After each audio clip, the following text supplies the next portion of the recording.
Bienvenue à tous dans ce numéro d'une semaine en Afrique. Violentes émeutes en Ouganda, révolte de la principale ethnie du pays qui remet en cause le pouvoir central. Au Nigeria, les rebelles du MEND poursuivent leur trêve dans la guerre du pétrole dans le delta du Niger. Et enfin, les choses vont un peu mieux au Zimbabwe, au point que certains Zimbabwéens partis en exil décident de rentrer. Reportage dans cette édition. L'Ouganda au cœur d'une grave crise politique. Le président Museveni fait face à la révolte des Baganda, la principale ethnie du pays. Ils ont violemment manifesté dans les rues de la capitale Kampala, reprochant au pouvoir central de ne pas respecter leur roi. Derrière ces émeutes, la rivalité entre un président au pouvoir depuis 1986 et ce souverain coutumier devenu trop puissant.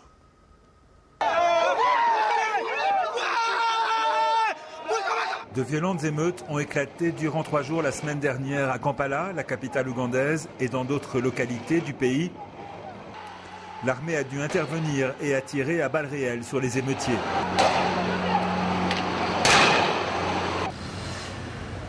Le bilan est lourd, plus de 21 morts pour la plupart des jeunes gens tués par balles, une centaine de blessés. Environ 600 présumés émeutiers ont été arrêtés. Ils sont accusés de rassemblement illégal, de destruction de propriété et d'incitation à la violence. Dans son palais, le président ougandais a accusé le roi de la principale tribu du pays, celle des Baganda, d'être en partie responsable des émeutes. Ma première réaction a été d'appeler son Excellence, le Kabaka, pour l'inviter à une réunion et régler tout cela amicalement, comme des gens matures. Son Excellence ne pouvait pas répondre à mon appel ou avoir la courtoisie de me rappeler. Le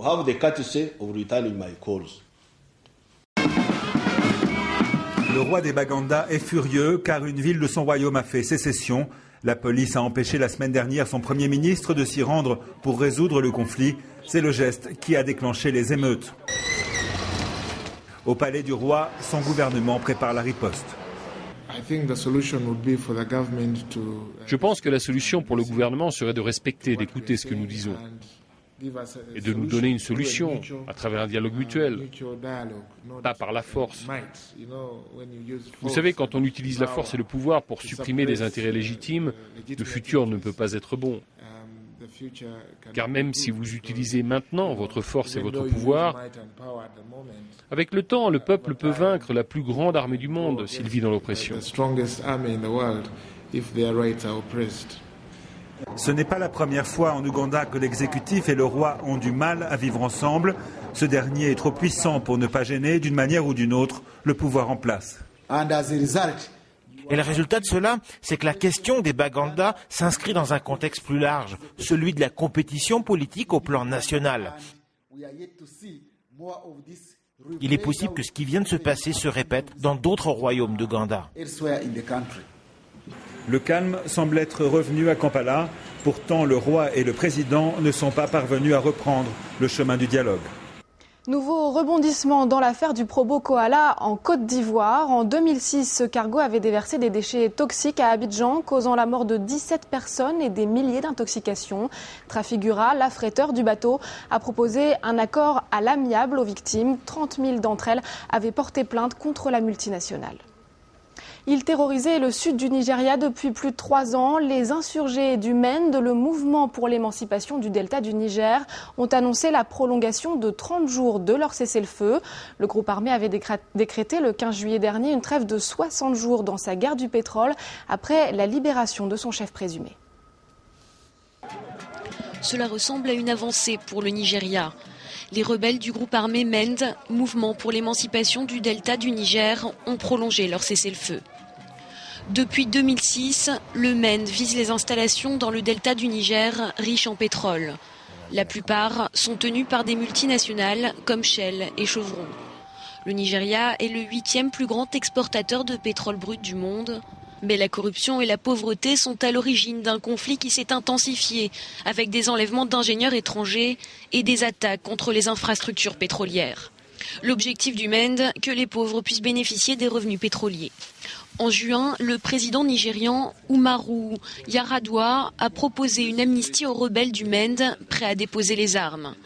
Depuis, près d'1 millier d'hommes se sont rendus au gouvernement. Les discussions étaient fructueuses.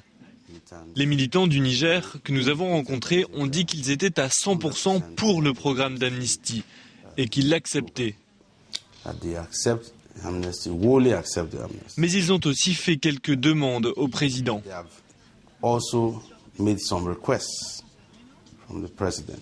Cette violence n'est pas nouvelle dans le pays le plus peuplé d'Afrique. En juillet, près de 700 personnes ont été tuées dans des affrontements entre l'armée et des extrémistes islamistes. Des milliers d'autres ont été blessés et déplacés. Selon les analystes, le problème central du Nigeria n'est ni ethnique et ni religieux, mais il s'agit de l'omniprésence de la corruption au sein du gouvernement. La corruption qui était au centre de la visite de la secrétaire d'État américaine Hillary Clinton au mois d'août. Nous soutenons et nous encourageons les efforts du gouvernement du Nigeria afin d'augmenter la transparence et réduire la corruption. Nous soutenons également le processus démocratique dans l'objectif des élections de 2011. Mais au vu du malaise politique, rien n'assure que le gouvernement désire faire les changements nécessaires. Toutes les conditions restent réunies pour un nouveau cycle de violence. En Somalie, les États-Unis poursuivent leur traque des membres d'Al-Qaïda. Le Kényan Saleh Ali Saleh Naban a été tué lors d'une opération des forces spéciales américaines dans le sud du pays, une zone contrôlée par les insurgés islamistes Shebab. Au Zimbabwe, si la situation est encore fragile, les choses vont mieux. Semblant de stabilité politique, inflation enrayée, certains y voient un signe d'espoir. À commencer par les 5 millions de Zimbabwéens partis en exil depuis des années. Quelques-uns ont déjà décidé de rentrer dans leur pays. Regardez. À Bulawayo, lentement mais sûrement, la zone industrielle reprend vie. Et ce grâce aux Zimbabwéens qui sont rentrés d'exil. La famille Botha fait partie des dizaines de familles qui sont revenues au pays. Après 4 ans passés en Australie, ils ont décidé d'investir dans un garage au Zimbabwe. On a réussi en Australie, on avait du travail. On s'est prouvé à nous-mêmes qu'on pouvait vivre ailleurs. On vivait d'ailleurs plutôt bien avec les salaires de là-bas. Mais côté vie de famille, il n'y avait plus rien.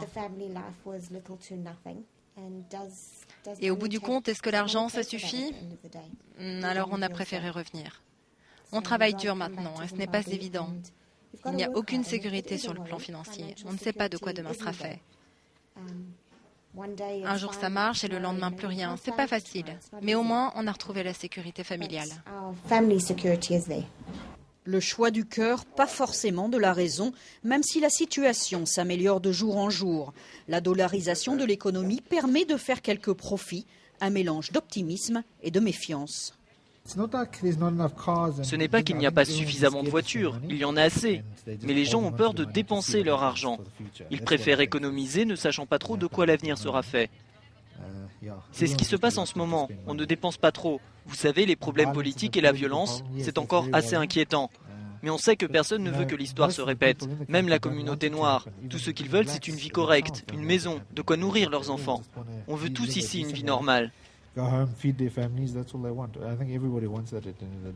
Plus de 5 millions de Zimbabwéens sont encore en exil. La plupart de ces émigrés expriment le désir de revenir.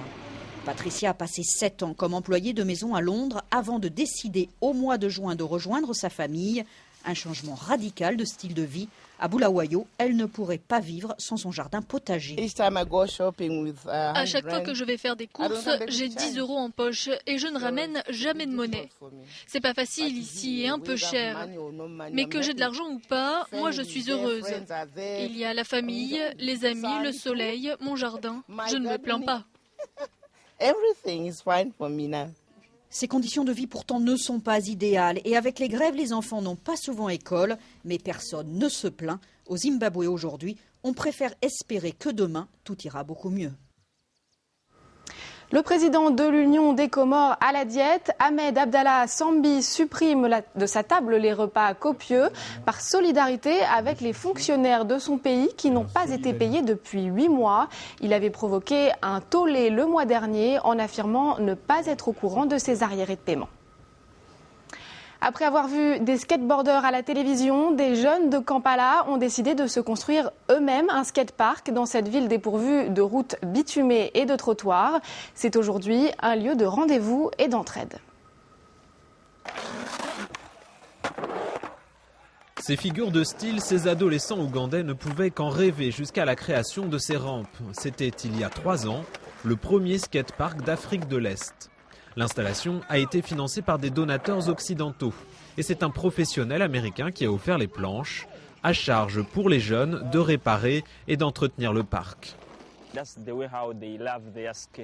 Ils adorent leur skatepark parce qu'ils l'ont construit eux-mêmes. La plupart de ces jeunes sont trop pauvres pour aller au lycée. Ils passent leur journée à s'entraîner ici dans un quartier de Kampala, avec pour certains de grandes ambitions.